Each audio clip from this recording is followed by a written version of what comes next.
About vegetable culture and have a garden, vegetable garden. See, this is like preaching to the choir. But the thing I like about gardening is the fact that no matter how much you know, there's always something more to know. So hopefully you will at least find some things in the course of this presentation today, this morning. We'll be talking about vegetable culture this afternoon. Your lab is going to be on edible landscaping. So our focus is food, as it always is in this class. Now, introduction to the speakers. I hope you did look at the bios that were in your weekly email. So I'm not repeating that information as I introduced them. I asked them a few questions when we were gathered for our last session together. And so the question for Jonnie is, what is your favorite vegetable? Her response, basil. It's an herb. Her greatest gardening challenge was gardening in New Hampshire because it has a growing season of 62 days. Oh, wow. Which is one of the reasons why she has a fabulous garden now, because of the 12-month growing season. She is loving being outside 12 months out of the year in her, what she calls her happy place. And other than enjoying gardening a lot, she does a lot of cooking, and she does a lot of traveling. Rob's favorite vegetable is a strawberry. We have a little problem with the concepts here. He even was able to slip a picture of a strawberry into our vegetable culture presentation. His current gardening fave is working with avocados to increase their yield.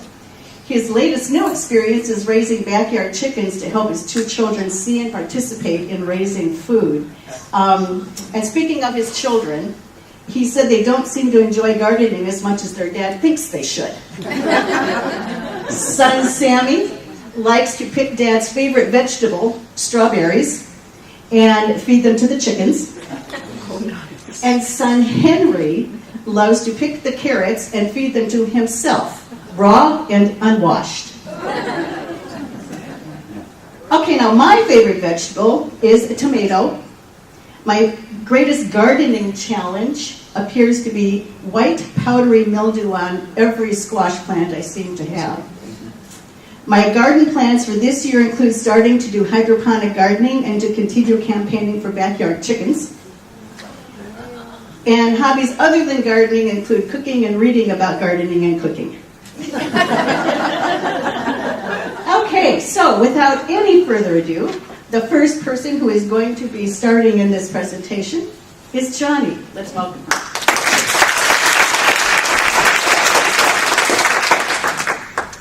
Thank you very much.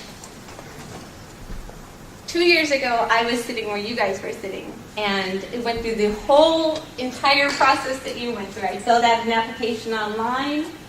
I waited for someone to call me for an interview. I went and met with the group and sat there every Tuesday morning where you're sitting like a sponge, just absorbing the information that was coming my way.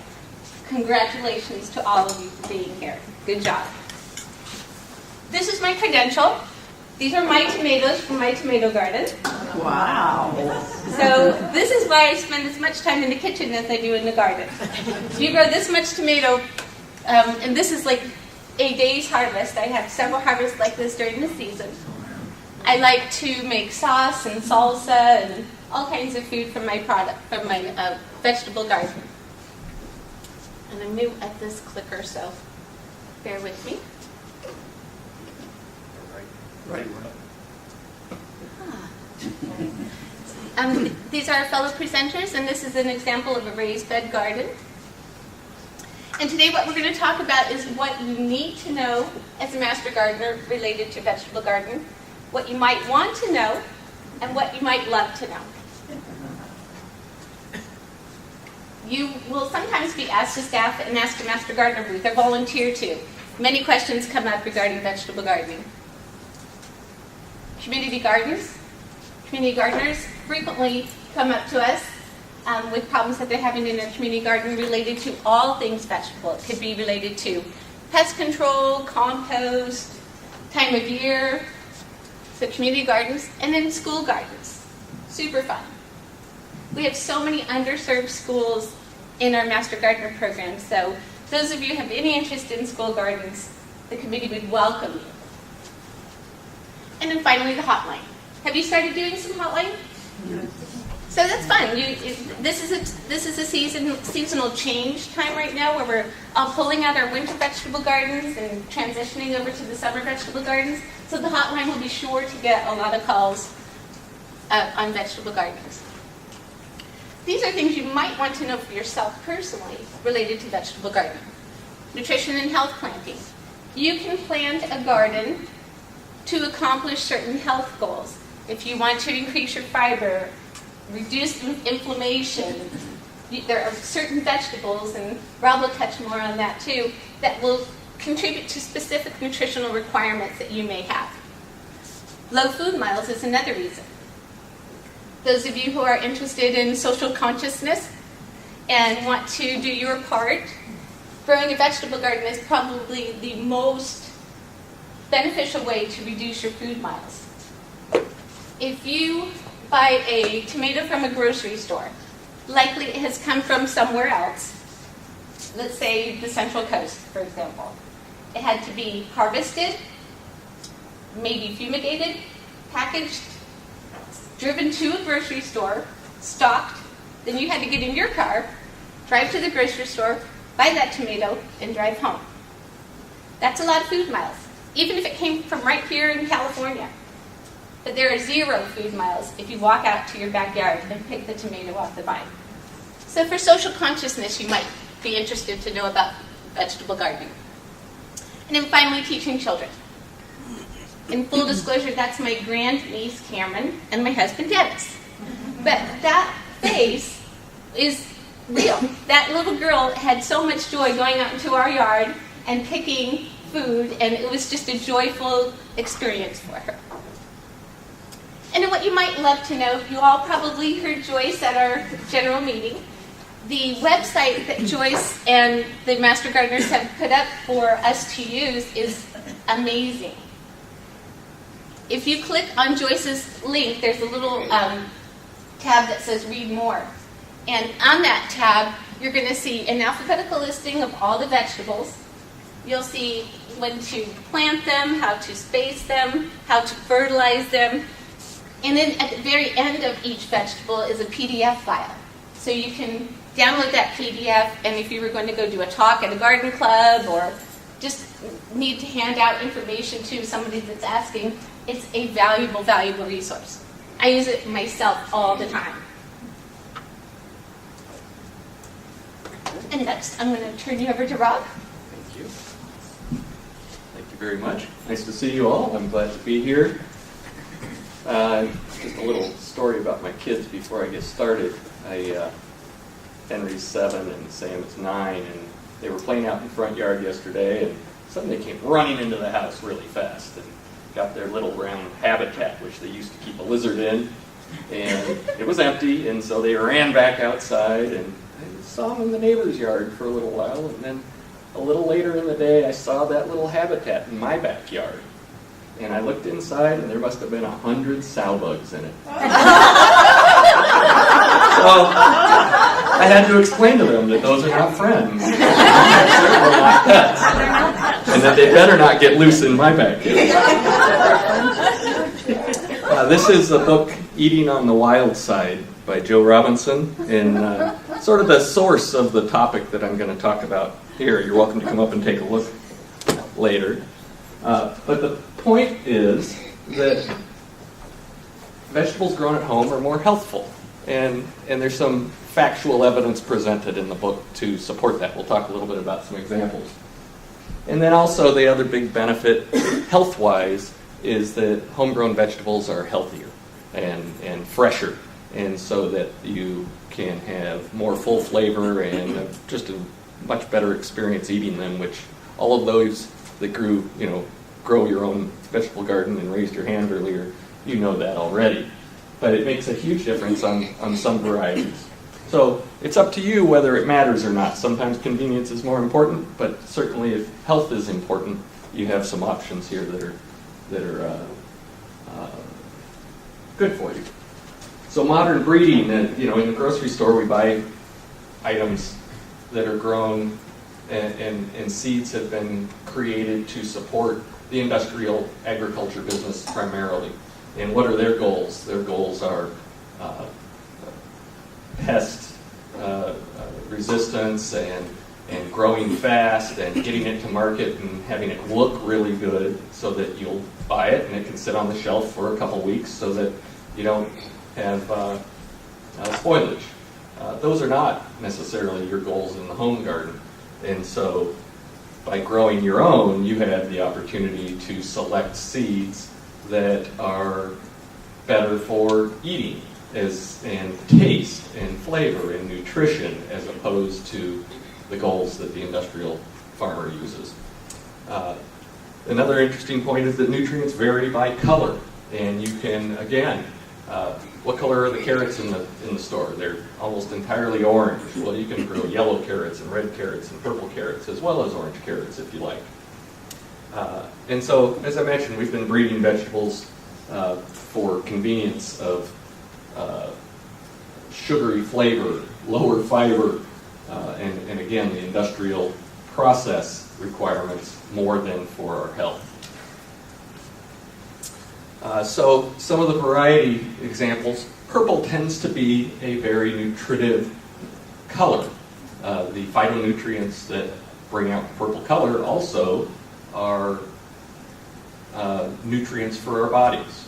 And so selecting varieties by color, for example, carrots, broccoli, lettuces, those are examples where color can be more nutritive than just the light green colored.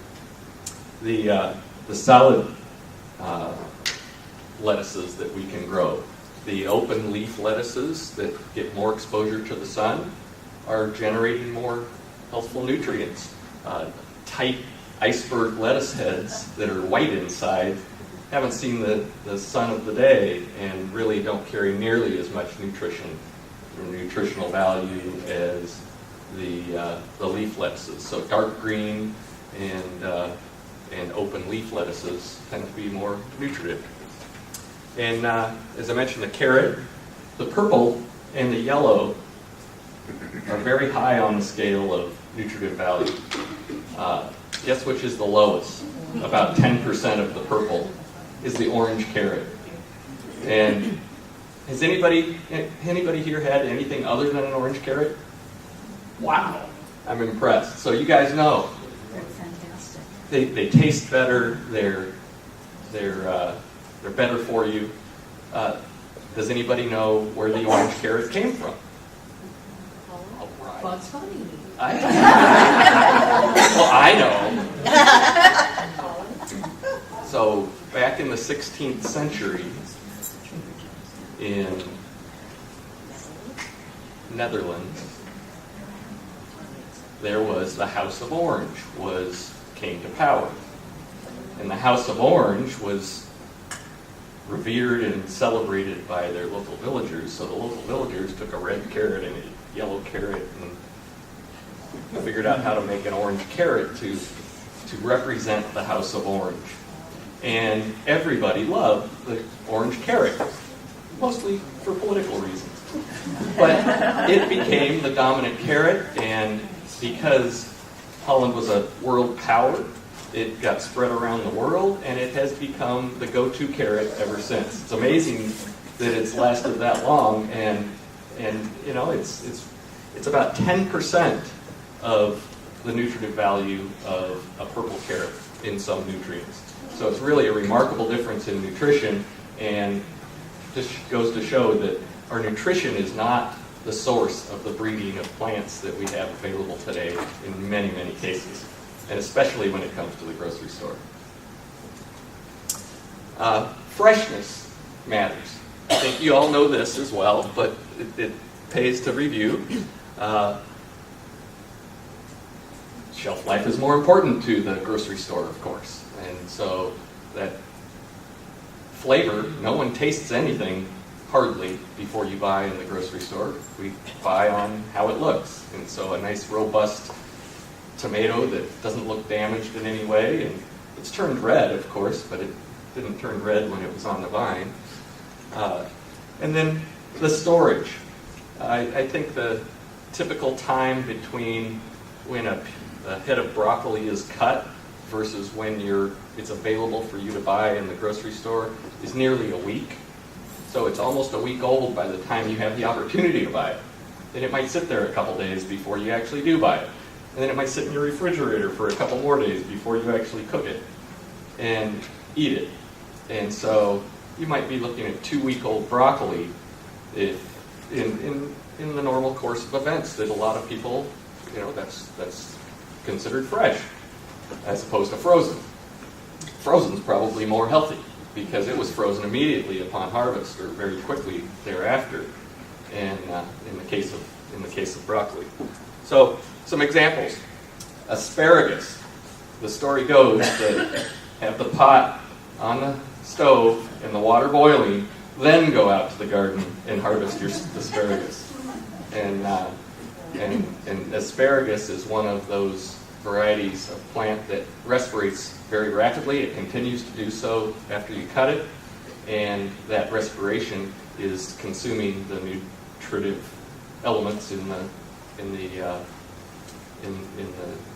vegetable.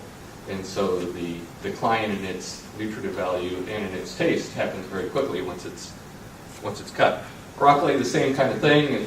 It's respirating and the flavor deteriorates quickly. Tomatoes, as I mentioned, tomatoes are picked green. They may say vine ripened, and they clip a little piece of the vine so that it can be with the tomatoes while they ripen, but it's not connected to a plant any longer. And so you're not producing any more sugars. And so that tomato doesn't have the chance to really become flavorful. And strawberry, now, it's a vegetable. I'm a big strawberry, that's my big focus in my garden. And, strawberries are picked with white shoulders. They have to be able to not be rotten by the time you buy them, because it takes time to get them to market and get them home.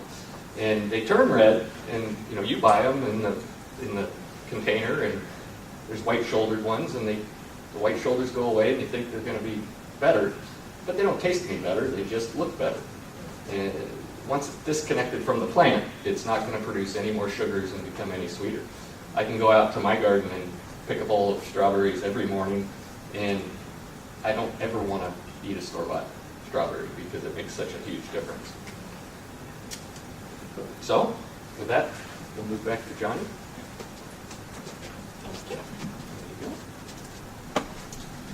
So now we're going to take you on a roadmap to actually how to do a vegetable garden. So the first thing we need to do is to assess your location. You need the sunniest spot in the yard, particularly if you're in coastal San Diego. 6 hours is the minimum, and the longer the better, particularly if you're at the coast. You need to make sure that you have access to water, whether you're going to be watering with an irrigation system, a garden hose, a watering can. You need to make sure you're protected from drying winds. So just kind of get to know the area that you're planning on planting your vegetable garden in. Coastal and inland, those are some considerations. I live in inland San Diego. I live in Ramona. So a lot of my plants in Ramona I have to protect from sunburn, even heat-loving plants like peppers. Bell peppers will get a sunburn in Ramona if they're not protected, if I don't let them be leafy, if I don't plant them densely. So consider what you're growing and where you're growing it, and whether you're coastal or inland. Soil. You guys, have you had your soil class? Yeah. Okay, so you know vegetables like rich, well-amended, organic, well-draining soil. So make sure that you take the time to prepare your beds, prepare your ground or containers with the right soil conditions. And then how are you going to grow them? Are you going to grow them in boxes and containers and half barrels and hydroponic towers? So consider how you're going to grow them as well. Here's some different options for you to consider. Square foot gardening on raised beds, kind of nice. You're gardening right here in front of you instead of down on your hands and knees. Hydroponic towers and containers. Some plants like to grow in mounds, like the potatoes of an upright corner. They need a little space, they need a little mounding. You can grow in rows, or you can grow how I grow, which is biointensive, which is really loading up the box, densely planting it. So basically you don't have to worry about weeding or mulching. It's just really intensely planted. And then to protect from the bad guys. And to keep your kids out. And to keep the kids out. So here's an example on the right of why you need to consider enclosures. And I think we're going to cover that a little bit more when we talk about IPM. Exclusion is another big aspect to enclosures. But planning your enclosures at the time of planting your garden is the time to do it. If you wait till there is a problem, it's often very difficult to engineer a enclosure around a garden that's already growing, and now you want to do your best to protect your plants.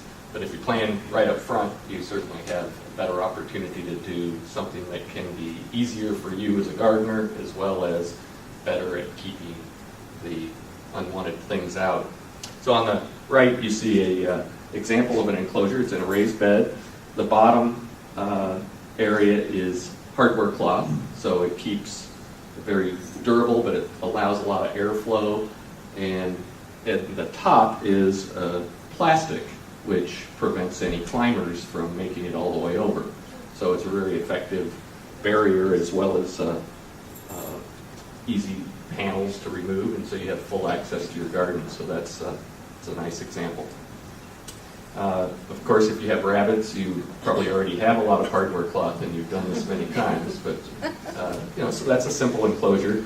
This is my vegetable garden space here, and I use the hardware cloth method, and then some plastic, about just 9 or 10 inches to allow the climbers to stop. And I have skunks in my yard almost every night, and I have lots of evidence to demonstrate that. I could rake them every day, and I'd find a new one, it seems, every day. But they've never been in my vegetable garden.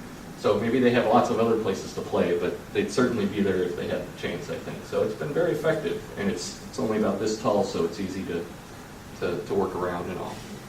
So I had to build that before I did the vegetable garden, though. If I tried to do that afterwards, it would have been, wouldn't have turned out as well, I guess. Okay? Supports? Plant supports. This is an example using a tomato cage on a tomatillo. So a tomatillo, have you grown tomatillos? A lot of you, they get big and sprawl, and they get loaded with fruit, and they definitely can benefit from support. But if you try and use that little support for a tomato, you know that the tomato cages really are not for tomatoes. Tomato cages are for peppers and tomatillos and things like that. Tomatoes need some serious support. Here's some other options for growing pole beans or things that can climb on the bamboo type teepee, and another tomato cage supporting what looks like a tomato there. Here's some more sturdy, serious support. So these supports evolved because of crop rotation. So we first built our beds and had every bed be without a support. And each time I'd rotate my crop, I'd have to figure out how the heck I'm going to support the rotated crop. So what we decided to do is to build trellises in each of the boxes, so that when we're moving and rotating our crops around the garden, the trellis stays put. So whether we use it or not is not necessarily as important as the fact that I can use it in any of the beds that I go to. So these are built to be probably 6 foot tall. They are attached to the box, split right down the middle. And then there's like a galvanized fencing that hangs in between them with zip ties. So if you have something really gnarly hanging on like a green bean or really wrapped tightly around the wire, you can just clip the zip ties and pull it off the wire. So it's a very effective way. And then to attach the plant, whatever plant material, like these are, I'll just point, those are, the end picture is peas, and it has beets down below as its companion. If that was tomato, I might have to tie it up to the fencing. So I can zigzag like a switchback of tape or rope to hold up the plants as they go along. It's very, very effective. Amending the soil. We're back. It's wrong. Okay, so once you have a place, you've decided you're going to plant your garden, you need to consider what to do about your soil. So of course, you've had your soils class, testing your soil. Best place to start. Know your pH. You don't want to get halfway down the path and wonder why things aren't going quite as well. Best to know in advance when you have the best opportunity to amend your soil. What did we all learn? We add organic matter. If you work the hotline, first answer, just say, add organic matter. It's always the right answer. You don't have to have too deep of an inventory of answers. And then it's also a great fertilizer. Compost and organic matter helps to build nutrition in the soil. And then at the time of planting your garden as well, if you use chemical fertilizers, that's the time to add before planting, at least some amount, so that you have a good base of nutrients in the bed for your vegetables. When we're growing vegetables, we want maximum productivity. We don't want to just help them survive. We want them to thrive, and so fertilizing regularly and often is one of the keys. And we'll talk more about compost, and then should you till it in or turn it in? And we've all heard that tilling is bad. Has anybody heard that? And I think that there's a big misnomer there. As home gardeners, we don't have a big issue with erosion. Tilling is a farming practice on industrial farms that is a big problem. It causes erosion and soil loss. And so there's a nice move in the right direction to reduce tillage, to reduce soil erosion, and maintain topsoil. But in our home gardens, that's really not an issue. And tilling in or turning in the compost and organic matter is a very effective way to build soil readiness for your vegetable garden. So I'm a supporter of tilling. I till my garden and I turn in all my compost, and I'm building a very nice bed as a result, and with no erosion because it's really a raised bed, so it's not subject to any soil loss. So composting. Who composts? Wow, what a great group. That's really nice. Some of you may have done with worms. Vermicomposting. Here's a typical setup with 3 trays, a base, and a lid. So if I've done vermicomposting before, and I ultimately killed my worms. It happens to the best of us.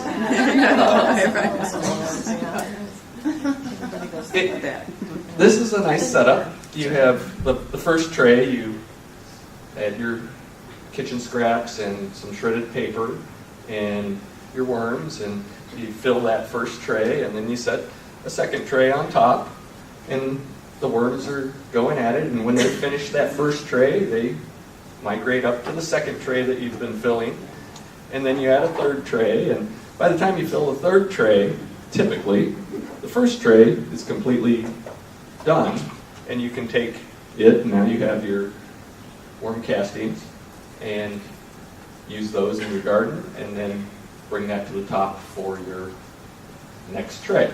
And so you keep that process going in order to always have a tray available for your worm farm. You need to, at the bottom, drain off your worm teeth. And this is a great fertilizer for your vegetable garden.